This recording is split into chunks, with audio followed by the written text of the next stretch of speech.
så er det første scene. Husk, du skal tale roligt. Få de faktuelle ting på plads med det samme.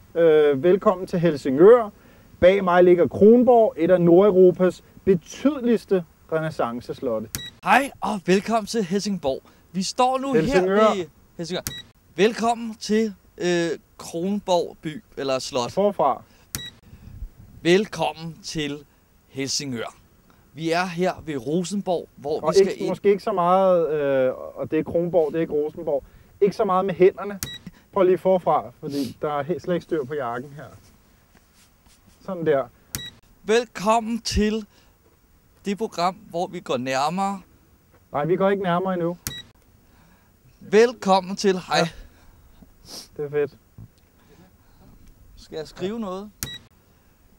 Velkommen. Ikke det med armene. Ikke Ned med armene. Rolige hænder. Og så måske ikke, altså, hvad fanden sker der med alt det ledning der? Bare i den. Ja, måske ikke så meget. Så. Værsgo. God aften og velkommen. Nej, ikke god aften. Jeg har den.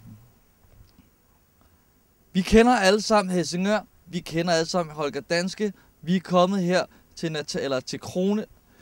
Velkommen til. Velkommen. Og ikke det med hænderne, Dan. Kan det? Helsingør, en by vi alle sammen kender. Kender vi slottet? Ikke mange gør det. Hernede i Helsingborg, eller i Helsingør, hvad slottet hedder? Kronborg. Skal det være velkommen, fordi jeg synes velkommen. Velkommen til Helsingør, en af Nordeuropas allerstørste hamletslotte. Nej. Velkommen til Kronborg, en af Helsingørs. Ikke det med hænderne. Velkommen til et slot, som er. Brug den anden. Hold begge hænder på mikrofonen. Det går helt galt, det der. Velkommen til Kronborg, en af Helsingør. Velkommen til Helsingør. Bag mig ligger Kronborg, en af Nordeuropas allerstørste og mest betydningsfulde middelalderslotte. Slotte. Altså, hvor svært er det, mand? Værsgo. Vi bruger bare det, vi har.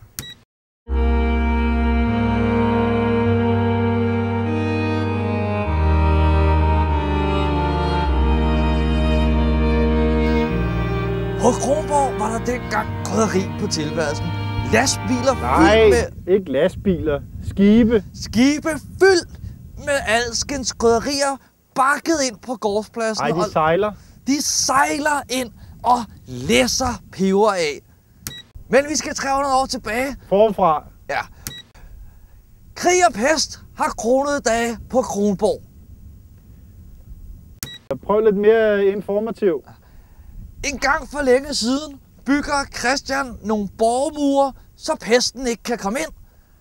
Fordi med krig følger pest, og med pest følger krig. Krig og pest på Kronborg. Mit navn er Dan Andersen. For 1700 år siden er vi i Helsingør, og der er pest. Krigen hærger, rotterne angriber. Hvem vinder? Kun tiden vil vise det. Skidegodt. Så har vi den.